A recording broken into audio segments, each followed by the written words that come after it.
Good morning, Dan. Hello again, Laura. Long time no see. Yes, indeed, since yesterday. How are you? I'm okay. I'm okay. It's been a whirlwind of 24 hours actually. This is exactly what we want to talk about today. So tell me more. Did you get the report? First, how was the diagnosis process for you? Um, a lot better than I expected. So as you may remember from yesterday, I was quite nervous about going through it. What would they ask? How would they ask? But the doctor, she may have been a professor, was really empathetic and actually I went into that and within 5 minutes she'd got out more from me than probably someone else had done in the last 20 or 30 years. So I was really surprised that I've, have that kind of a professional across the table, as it were, how much they're obviously trained to get stuff out of you. Yeah, exactly. So tell me more about the process. Was it a questionnaire that you were filling out? Was it more of a conversation and she was taking notes? How did that happen? So it was a few things actually. So it was some self-assessment questionnaires which were done just before.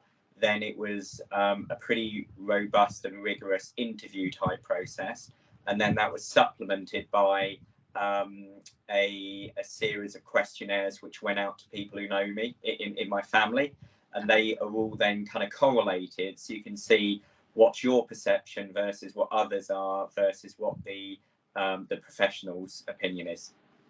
That's amazing. And did you share with the doctor your views on what neurodiverse conditions you want to be diagnosed for, or did you go through a full assessment and then she did her own filtering and she got with that? Like, how did that go?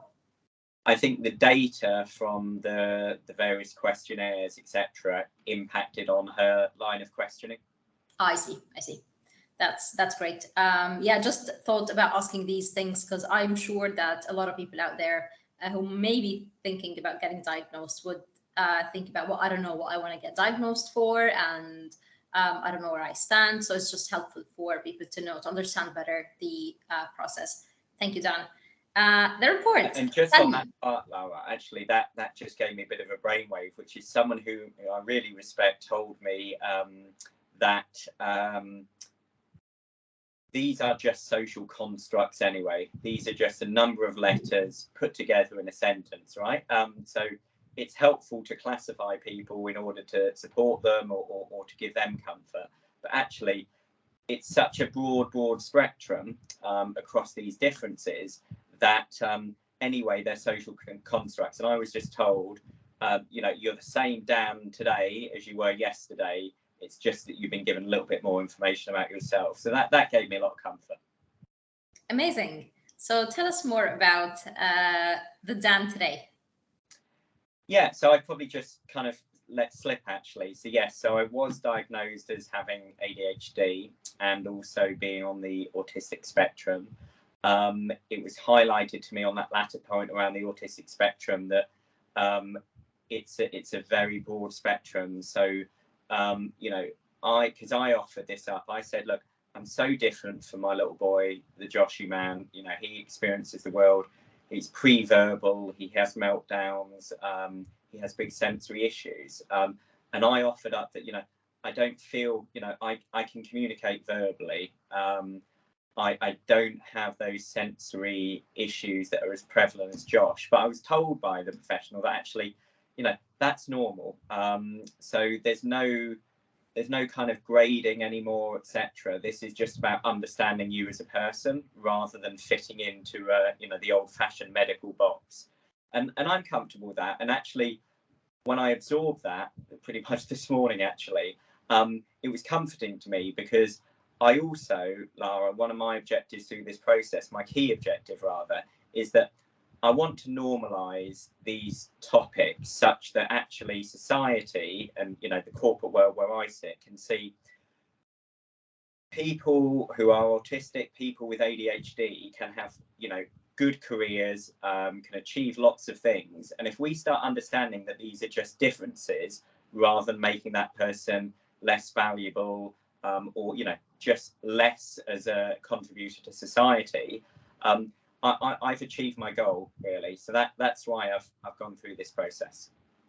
Yeah, amazing. And I really think in you sharing that, and you keep sharing your journey and how things may change in your world or not, how maybe you may change your view of your work, how you approach your work, family, friends, relationships, how organized you are in your life, and the permission you give yourself to be a good project manager in every single aspect of your life. I think that in itself will really help people understand that this is normal. There's nothing bad about it, and break some of the stigma around getting diagnosed as neurodiverse. Yeah, and look, I'm kind of just absorbing this right now, but my kind of worldview on this is that I'll, as I've done just now, I'll talk about this. I'll try and advance the agenda because I think, I've got that interest in doing so. But I'm not going to be kind of cross-referring to this a lot, really. For me, yes, I kind of rip the Band-Aid off, right? Rather than telling people individually, I'm just going to tell everyone right now. But I also don't think that it is something that will kind of change me or change my approach. I don't want it to change how people talk to me or deal with me, or I'm, as well as those aspects of differences, I've still got my personality on top, right? My preferences, my ways of working, and those, like you said, I think around that kind of unique fingerprint thing. So I don't think this is going to have the most significant impact on me as it would, for example, when we got Joshy diagnosed when he was young, and that opened up the opportunity for him to have speech therapy and occupational therapy, etc. Yeah, I'm not terribly eloquent at the moment, Lara. I'm just absorbing. It's okay. It's okay. I'll just share something from my own journey and my own experience. I think after I got my ADHD diagnosis, a lot of things made more sense to me.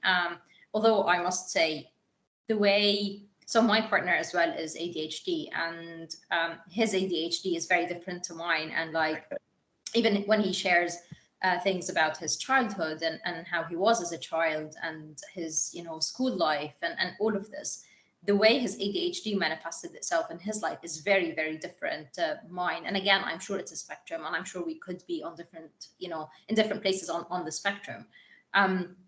But what I found really useful is, especially that I changed my job quite recently after I got my diagnosis, in showing up to my new colleagues and in speaking about who I am and my preferences and what I want to get out of my career. I did share that I am ADHD, and the way I also thank you. But the way I also shared it, because people don't know, not everyone is educated enough about this subject, and not everyone knows what does this mean. What will this mean for me as your boss, or for me as your colleague, or for me as your subordinate? What do I do? What do I need to do about this? And I think it's quite helpful to share with people that, like, for example, for me, just being in back-to-back meetings with no breaks, by the time I hit the fourth meeting, I am really not present. And no matter how much I try to squeeze information out of my brain, it just does not work.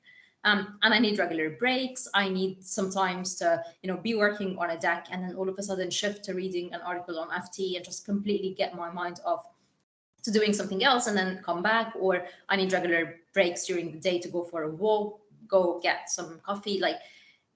I communicated my diagnosis, but I also communicated what does this mean for me as an individual. And it's almost like this reasonable adjustment, where it's almost expected from employers to give it to you. I really feel like, because we are so early on in this journey, I feel like it was really helpful for me to also communicate, what do I need to bring my best self to work? And what does this mean from a diagnosis perspective?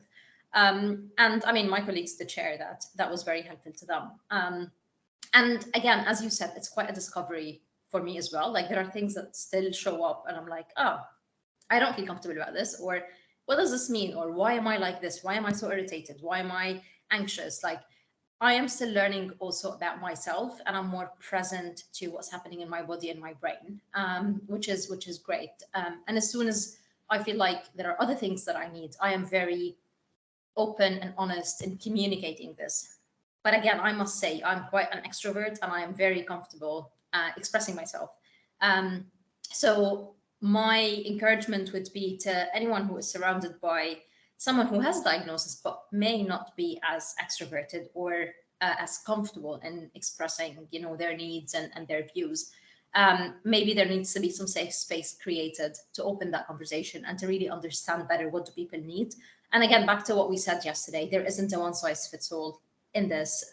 If you're diagnosed, you don't sit in a box, and what could work for you as ADHD is completely different to what could work for me, especially that you have two diagnoses, ADHD and autism, but I only have one. So I just want to put it out there, both to employers to understand that, yeah, it is difficult, and it's okay if you don't know the answer. Just ask and have a conversation and open a space for it. And also to employees, like if you know what works for you, just be open and honest about it. In the end, you're working with humans, and everyone will really be understanding and supportive as much as they can. Yeah, I like that. I like that a lot. And I think that what I know we're both trying to do here, and also within Neurodiversity in Business, is show actually that this is a topic that we should all just be talking about more comfortably, right? We're not in the 1990s anymore, and it is kind of a taboo topic. And also, I hope that if I can show that, you know, I've come through, I've got a first class honours degree from a great university, I've got 2 masters, I've got a great job. I don't want to be in a position where the boards of the future are disproportionately weighted against neurodivergent people. I want those people to be working through their career with the openness and with society accepting it. So I'm only going to play a very small part here, Lara, but at least if I'm honest and open about this, I hope that others will kind of see this and be kind of energized as I was from your diagnosis as well. Yeah, thank you. And that's such a good point. I feel like it's a completely different subject. And again, I haven't done enough research to talk about it, but from what I gathered is the educational system is not flexible enough for different neurodiverse conditions. And maybe you could be a brilliant person, but simply you do not shine, or the educational system does not allow you to show your strengths and you know, give you access to the area that you really will do your best in. And I'm really pleased that now more and more companies are going down the route of apprenticeships and, you know, various routes to hires and getting talent, access to talent, and all of this. And under, you know, the diversity, equity, and inclusion movement altogether, I really think that there's hope, and hopefully that future that you're scared of getting into, hopefully there will be enough awareness around what not to do today, so we really reach a point in the future where there's equity and there's enough representation of various people, various conditions, you know, various disabilities, race, skin color, all of this, because it is really important. Agreed. Yeah, agreed. Well, Dan, I will leave you today because I know that you're overwhelmed after getting the diagnosis, but I certainly hope to speak to you probably in another month or so, just to see how are things going, any changes, anything affected your work. And I know yesterday you were a bit anxious about a few areas in your life that this may affect. So I'd love to understand better how are things going, and whether you share this at work or not. What are the reactions that you got? Yeah, and how are people reacting in your circle, in your family and friends circle about your diagnosis? Okay, well, I'll update you in a month, Lara. Thank you. Perfect. Take care, Dan. Bye-bye. Bye.